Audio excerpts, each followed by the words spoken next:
There's a chill in the air. Must be fall. Join me for a tale of Halloween.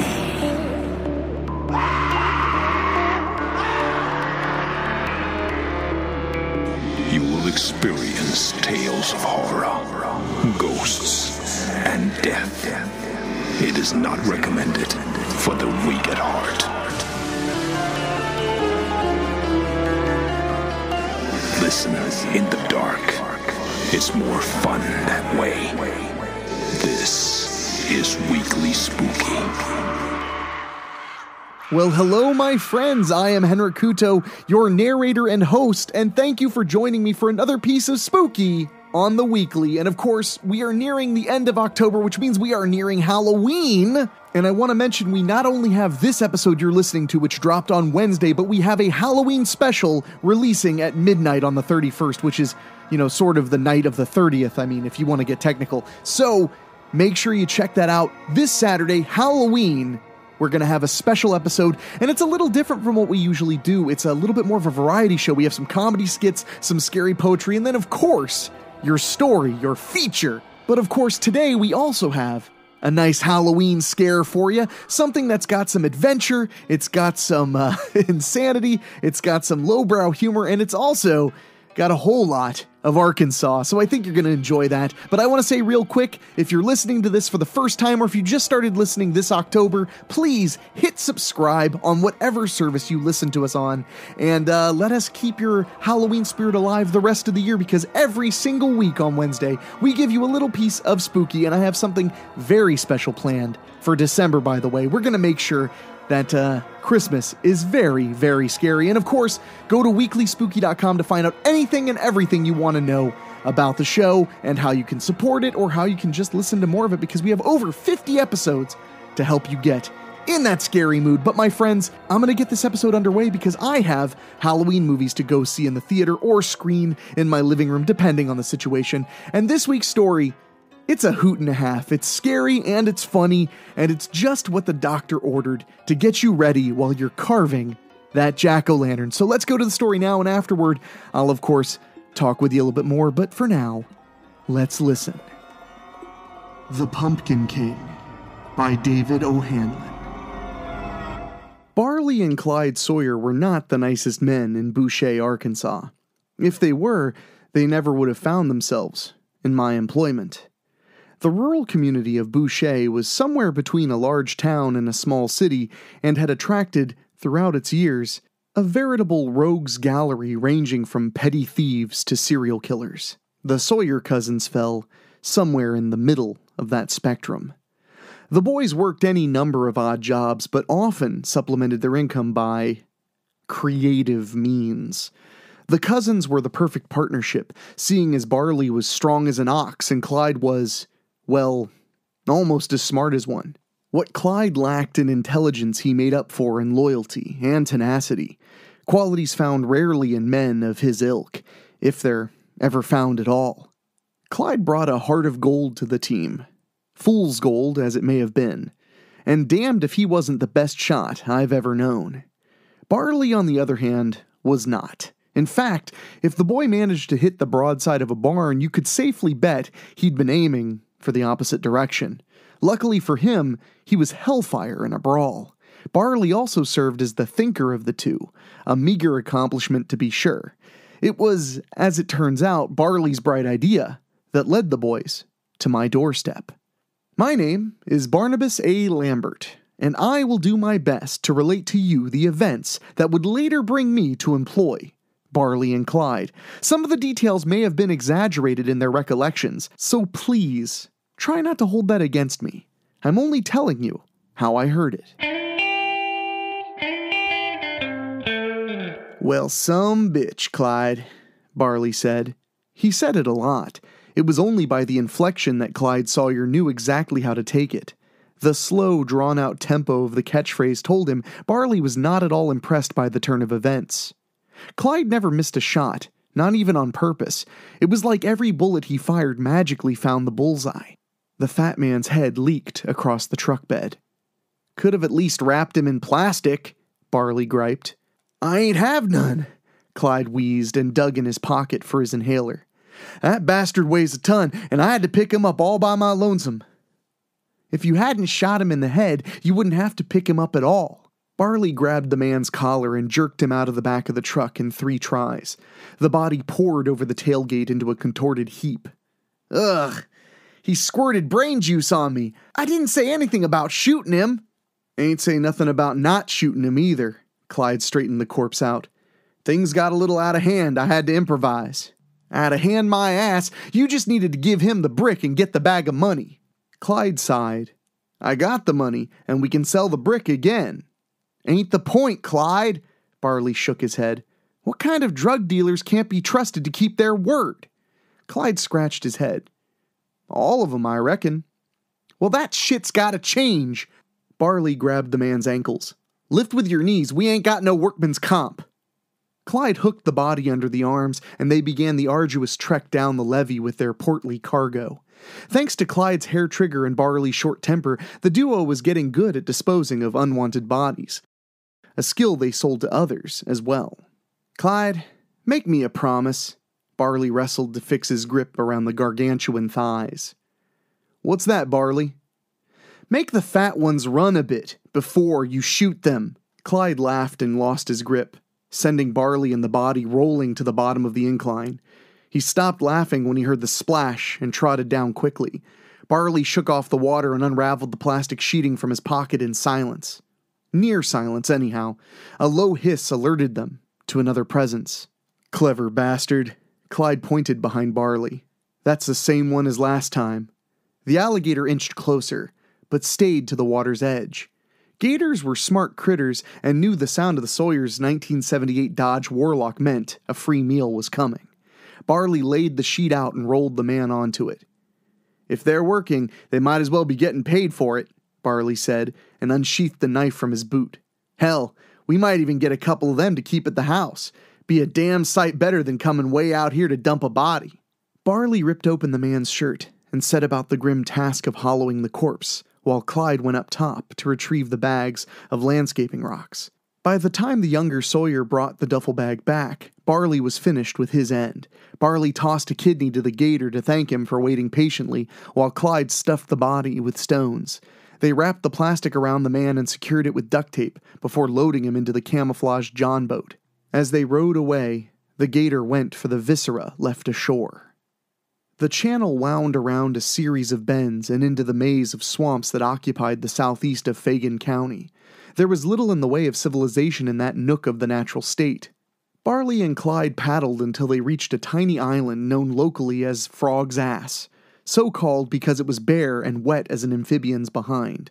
Arkansans can be quite colorful in their colloquialisms. They rolled the body into the water before mooring the boat to the ramshackle pier.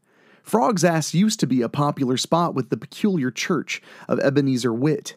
The sinister minister and founder of the nearby community of Witt's End was something of a local boogeyman. The Spanish flu found its way into the tiny village and spread amongst the congregation, like wildfire. At least, that's what they say. Fact of the matter is, like most stories in the South, there's the truth, and then there's what really happened. Whichever version you believe, the ending is the same. Everyone in Witt's End died. Badly.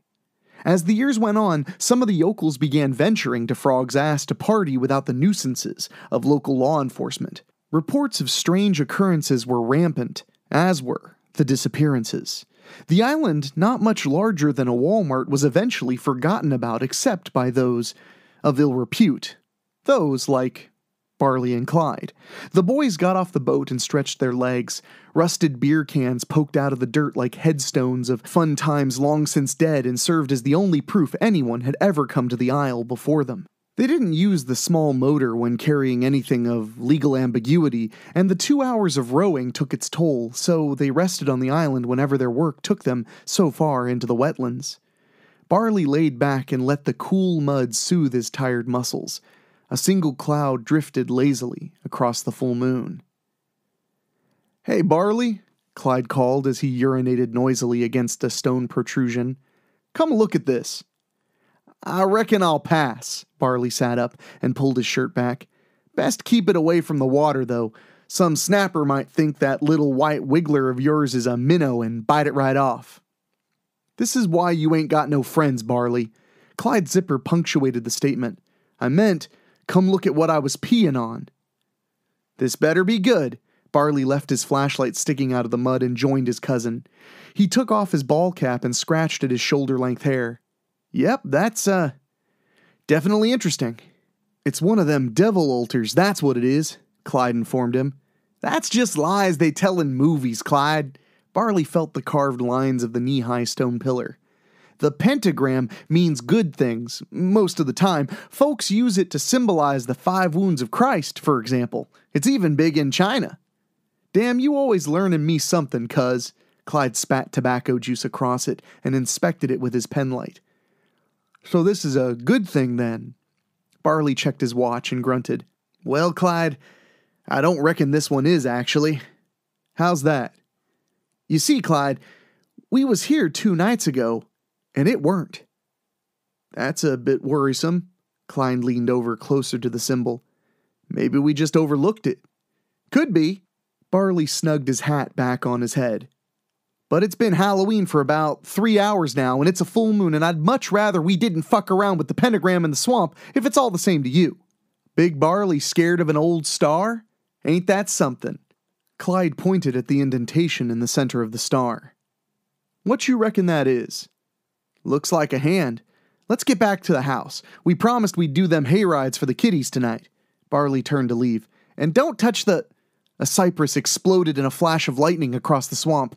The animals went silent, like scolded children cowering before an angry mother. Barley rubbed his eyes to clear the spots from his vision. Frog's ass shuddered twice, and the muddy bank bubbled. The ground shook again, and Barley's boots sunk into the liquefying soil beneath him. He exhaled sharply and shook his head before looking back at his cousin. Clyde's jaw was hanging open, and his hand was pressed firmly in the middle of the bizarre altar. Well, some bitch, Clyde!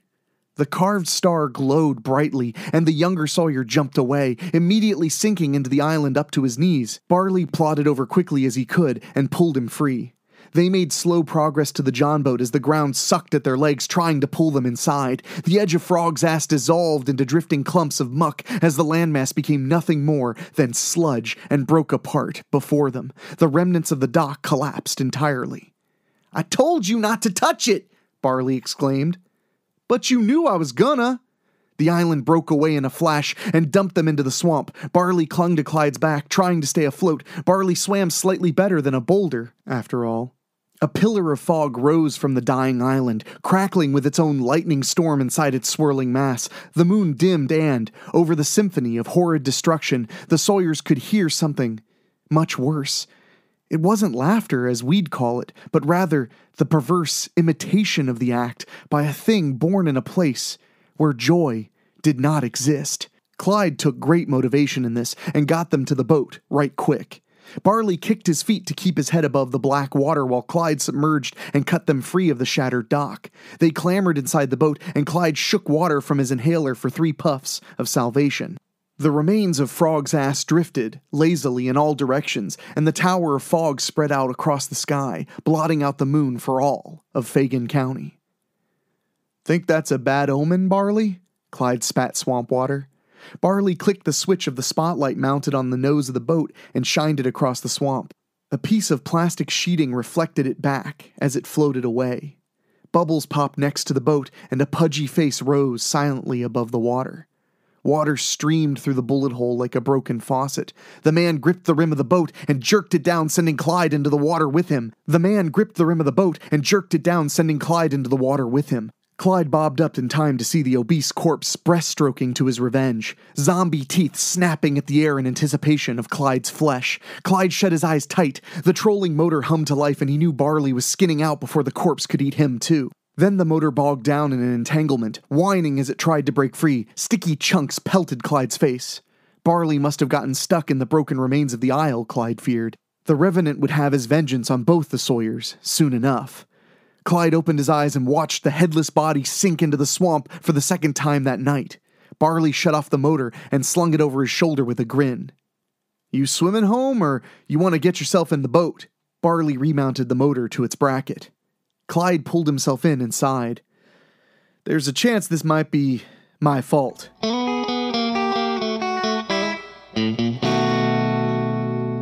The rest of the day was without further zombie attacks, and the boys felt assured the incident at Frog's Ass was an isolated one. With it being Halloween, they didn't have any jobs lined up and focused on the evening's task, preparing their truck for the hayrides. The Dodge Warlock growled into the daycare's gravel parking lot. Barley stepped down from the lifted pickup, and the much shorter Clyde slid out. The screen door swung open and clacked against the siding as she came out to meet them. Barley stumbled, drawing an amused snort from Clyde. Everyone in Boucher was in love with Maud Beaumont. The streaks of green cascading through her blonde French bob shimmered in the late afternoon sun. She waved to the cousins with her slender fingers dancing playfully, and smiled in the way that only she can. It was a tactic that melted the hearts and befuddled the minds of men across the county. One had to be careful with Maud, for if you looked into the depths of her eyes, you might not ever return in the same manner you left, as was the case with Barley Sawyer, who fell into those eyes in the 7th grade and found himself perpetually entwined around those playful, slender fingers. I must admit, I myself have fallen for her charms on some occasion, which has kept the boys employed and alive. As he rounded the vehicle, Barley spotted a hunk of brain clinging to the tailgate and quickly tossed it into the bushes before Maud could see it. She'd convinced Barley to pull the trailer through Driscoll's corn maze for the daycare's annual hayrides. 3 trips through the field and Barley would be in a position to finally admit his love for Maud. Though, he wouldn't because he'd been in that position on at least 33 different occasions and chickened out every time. "Hi, Barley," Maud said, sweeter than Georgia tea. "And Clyde, of course. Are y'all set for the rides?" "Howdy, Maud." Clyde pulled the trailer hitch from the bed of the truck and slotted it into the bumper. "We are now. Is Driscoll gonna send them damn scarecrows out this year?" "Just like every year since 1963, Maud assured him. "Fuck," Clyde's face soured. "I don't like them, not one bit. Ain't no reason Halloween needs to be scary. After all, we're taking little kids through that maze." "Language, Clyde," Barley shook his head. "I can't take you nowhere." "I'm used to him by now," Maud smiled and gestured to the trailer with its square holes arranged into benches amidst a bed of loose straw. "I figure we can take them in groups of 10, except the pre-K kiddos. There's 11 in that bunch." "Sounds like you got it all planned out," Barley smiled and took his trucker cap off. "Will you be riding in the truck with me? Me and Clyde, I mean, unless you'd be more comfortable if it were just you and me. Clyde don't mind riding in the back none." Clyde's face twisted in confusion. "I definitely mind riding where them scarecrows can see me." "Man up, Clyde," Barley's shoulders sagged. "I reckon I mean to ask if you'd like to ride up front with me is where I was going with that."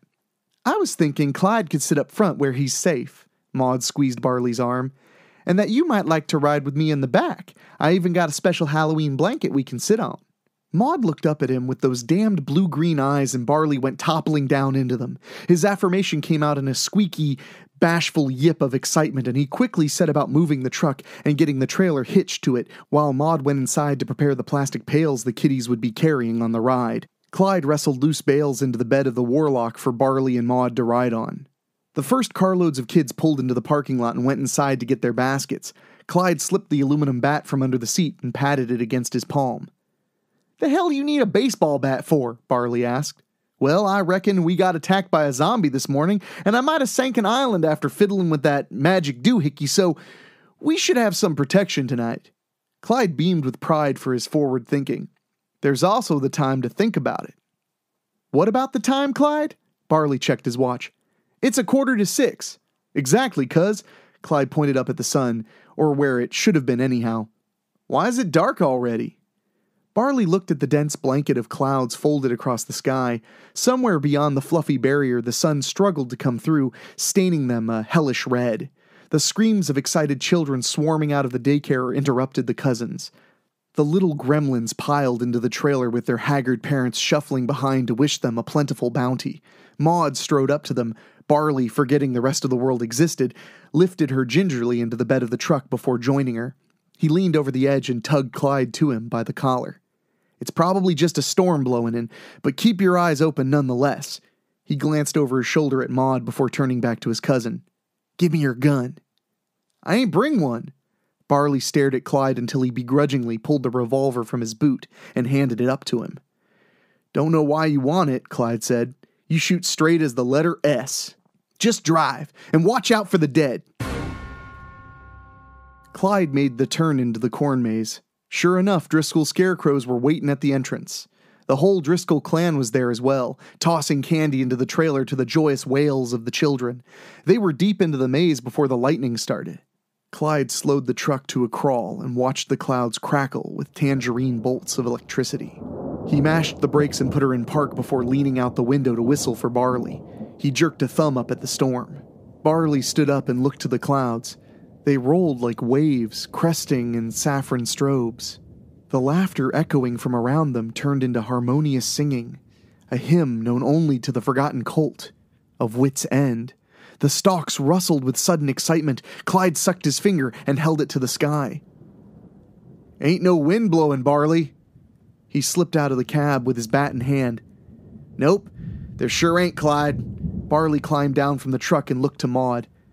"Best you wait here, my dear." The minuscule forms, adorned in temple garments, ambled out of the maze, not much higher than Barley's waist, with pumpkins resting atop their scrawny shoulders.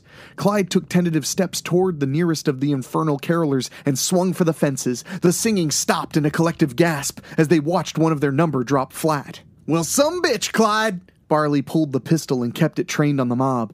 "You can't just go whacking little kids with a bat for being creepy."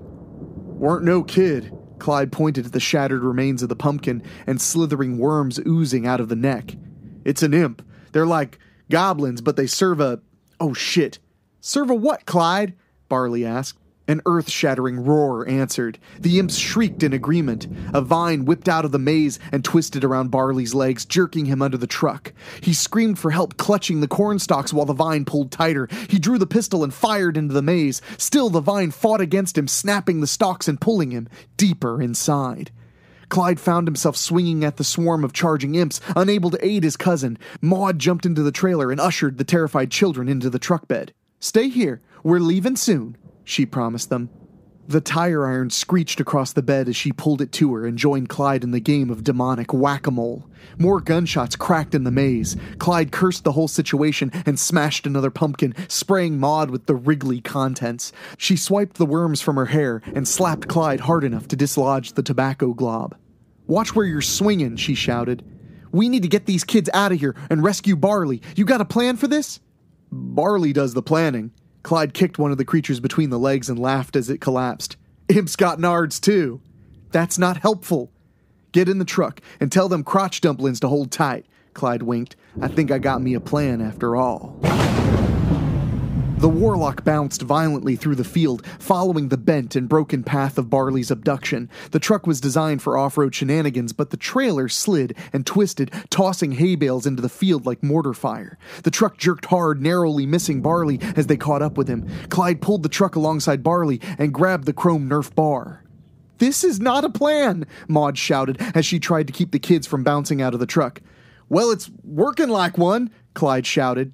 Clyde leaned out the window. "Told you, Barley! You can't shoot for shit! Now hold on!" Clyde jerked the wheel and pulled Barley away from the vine, snapping the tendril in two. The agonizing scream drowned out the roar of the warlock's big engine. Clyde stopped the truck and got out. Barley handed him the revolver and went to check on the kids and Maud. Clyde opened the cylinder and cursed. "Only left me one bullet?" he asked. "You ain't never needed more than one." Barley climbed into the truck bed and tried soothing the children. "What do imps serve, Clyde?" A wall of corn dropped away with a swish, and two scarecrows staggered forward with scythes held high. Maud hopped out of the truck and cocked the tire iron back. Hellfire burned in the mouths of their jack-o'-lantern heads. Barley broke a board free of the warlock's bedrail and joined Maud. "You boys can fuck right off," Maud warned them. They didn't listen. They reaped the air with their blades and ambled closer, side by side in their pursuit. The gunshot silenced the wails of terrified kiddos. The two pumpkins wilted, and their fire spread, engulfing the straw bodies. "I hate scarecrows." Clyde spun the pistol on his finger and blew smoke from the barrel. "Barley's right. I ain't never needed more than one bullet." Lightning crashed to the ground in scores. The maze ignited in their wake, and twisting vines curled out of the flames like snakes seeking mice. The ground split open, crazing in fissures that stretched to the boys and Maud. The sulfuric fumes rising out from them stung their nostrils and brought tears to their eyes. "Imps serve the royal family of hell," Clyde grumbled. "How do you know that?" Maud whispered. "Learned it from the YouTube." Clyde pressed a wad of tobacco into his lip. "Really wish you ain't wasted my bullets, Barley." "I was trying not to get killed, Clyde." Barley hoisted the 2x4. The 3-story jack-o'-lantern tore out of the earth on the verdant, coiling vines sprouting from the white fuzz along its spongy orange belly. A great guffaw resonated from the pulpy mouth of the beast, matched by the torso of a man rising where its stem should have been. Tiny gourds grew out of his flesh like tumors, and more greenery sprouted amongst his white hair. "I was Ebenezer Witt, prophet of the Ascendant One, Homadai," he bellowed. "For as the angels fall, so shall the demon rise." "That sounds bad," Barley whispered. Maud ran over to the truck bed. "Kids, I'm gonna need y'all to get on down from there and sit in the trailer nice and sweet. Can you do that? Just like when we play the quiet game." "For my sacrifice and the lot of 500 souls, I am beyond the limitations of the flesh," the creature continued. "I am the Pumpkin King, Pontifex of the Temple of the Blight, and the Harbinger of Famine." Clyde spat tobacco juice down a fissure. "How about you come on down off your pumpkin, and Barley'll just go ahead and whoop your ass?" Barley nudged him with a board. "Why me?" "Damn it all to hell, Barley," Clyde threw his hands in the air. "I took care of them scarecrows, and Maud helped with the imps. Carry your weight some." The vines lashed out, and Barley rolled away from them. He tossed the board aside, switching it out for one of the sickles lying on the ground. Clyde wasn't as nimble. The creeper constricted around his narrow figure. The blade flashed before him. Chlorophyll sprayed his face as the tentacles shrank away. "What did YouTube say about killing this guy?" Barley swiped at vines, cracking like whips at the boys. "Need virgin blood." Clyde jumped over a fissure and grabbed the other scythe. "I think we're in trouble then," Barley grunted. "Got a whole trailer full, I reckon." Clyde cut down an attacking appendage. "We're not feeding the kiddos to the pumpkin." Barley grabbed Clyde's collar and swung him to safety as the field cracked open beneath them. "I'm never gonna get a second date now." "Fools." The Pumpkin King lunged forward. The jack-o'-lantern mouth stretched wide, unleashing a wave of orange and green bugs. Millions of aphids poured across the ground, their tiny bodies sliding across one another like sand in an hourglass. "This is entirely your fault, Clyde! I told you not to fiddle with that damn thing!" Barley stomped at the early arrivals. The cousins stood back to back while the famished horde besieged them. The Warlock's engine revved, rumbling through the smokestack exhausts. The aphids slowed their advance and halted altogether when the engine roared again. The cousins looked at the truck. The rumble of the motor shook the gold-striped body. Through the window they saw Maud, wringing the steering wheel in her fists, as she pumped the accelerator in an uneven rhythm. The aphids turned, the movement imperceptible on account of their size, and seemed to rewind with the coriaceous flesh of the Pumpkin King. The Warlock's tires spun, flinging dirt across the kids hunkering in the unhitched trailer before jumping forward. The engine roared like a lion pouncing at its prey. The bull bars struck the cottony peach fuzz growing along the demon's belly. The rind collapsed under the full force of the redneck limousine's V8. The cousins, dumbfounded more than usual, stared at the brake lights glowing within the moment it took the whole thing to collapse on top of it. The house-sized gourd putrefied in a puddle of pie filling that heaped over the truck, swallowing it like the tide takes the beach. The pickup pulled out in reverse, its smokestacks bubbling hot pumpkin puree as it slid in a J-turn beside the Sawyers. Maud jumped down from the driver's seat. Orange goop covered her body and dripped from her hair down her stained blouse. She wiped her lips and muttered. Clyde left the windows down. "Maud," Clyde started, and then snorted with restrained laughter. "You look gorgeous." "Fuck you, Clyde." Maud slapped her hands over her mouth and looked to the trailer. "I'm sorry, kids. Miss Maud shouldn't have used that word." Most of the children were sobbing or calling for their mothers. Others simply rocked silently. I'm sure they'll recover. Eventually. After all, nothing builds character like supernatural trauma in early childhood. I wouldn't be the man I am today if it weren't for such events. Barley watched the mutated form of Ebenezer Witt pulling himself out of the puddle, dragging his entrails behind him. Clyde charged at him with the scythe overhead. Wit slithered down a fissure. Clyde narrowly missed, sinking the curved steel blade into the earth. Clyde threw his trucker cap to the ground. Damn it all to hell! Tubular yellow flowers bloomed around the blade, and Barley knelt to inspect them. He plucked one and stood up. Pumpkin flowers. He slipped it behind Maud's ear. I reckon that means this ain't over yet. Whatever comes next, Maud said, lacing her sticky fingers between his. We can handle it, just like tonight. How did we handle it? Clyde asked. Aphids don't like acoustic stressors, so I used the truck to drive them away. Maud pointed at the remains of the former Pumpkin King. And that was just a case of Phytophthora blight, obviously. Obviously, Barley agreed. You know, I was thinking, after we get these kiddos home, we should go on over to Orville. Oh no, Clyde shook his head. I know what you're gonna say next. We ain't never going near that shack again. What shack? Maud asked. There's an old woman that lives in the woods outside of Orville, Barley said. She's a witch, or a ghost. We ain't too sure which one. She used to scare the bejesus out of us as kids. She'll be able to shine some light on what Clyde done did. I ain't going, Clyde crossed his arms. You know what happens when you mess with ghost witches? Maud shook her head, splattering Barley with pumpkin juice. Me neither, and we ain't finding out. I draw the line. Clyde swiped his hand, making an invisible line in front of him. Barley hitched the trailer and got behind the steering wheel with Maud snuggled up against him. Clyde pouted on a bale of hay next to the kids while they drove out of the corn maze. They told the parents the scarecrows had been extra scary that year and promised the children would stop crying. Eventually. Then they headed out across the old highway to Orville to see the crone of Cock's Call holler. I told you, they got some colorful names for things in Arkansas. It was Barley's bright idea to see the crone, and it was that idea that brought them to my door. Sometimes, things just work out. And that's the story of how Barley and Clyde first met the Pumpkin King. It might not all be true, but that's how I heard it. I hope you all enjoyed that one as much as I did, and I will tell you, we have not seen the last of Barley and Clyde, I promise you so. Make sure to stay tuned because they're going to be taking on many more interesting adventures in the weeks and months to come. And I hope you're all very much ready to rock and roll with your Halloween season. I finally got my Halloween costume for handing out candy in the neighborhood, and I went with Dr. Giggles, the classic 1990s slasher villain. If you haven't seen the movie Dr. Giggles, you are missing out.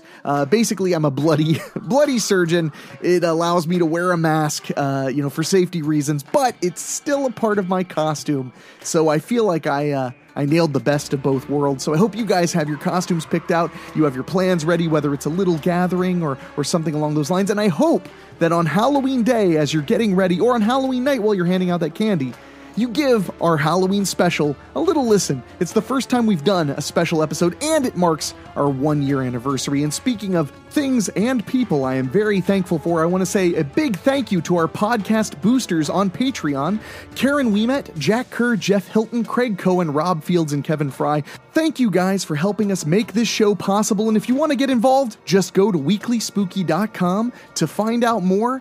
And wow, we're about to hit 1 year of doing the podcast. This October, the audience has really grown an incredible amount, which is to be expected, but I'm so thankful to have you guys sitting here listening with me, and I hope that we're bringing you some thrills and chills that make everything a little bit better. Especially on, a year like 2020, we all need a little escape. So thank you guys for hanging out with me, and again, please subscribe, tell a friend, do whatever you feel is necessary, sacrifice a goat, whatever you like. But we'll be back here this coming Saturday and then, of course, next Wednesday to keep the scary flowing. So until then, for our producer Dan Wilder, for our wonderful composer Ray Mattis, I am Henrik Kuto, and I will talk at you later. Thank you for listening. Make sure to find your way back next week. But for now, you are safe. Trust me.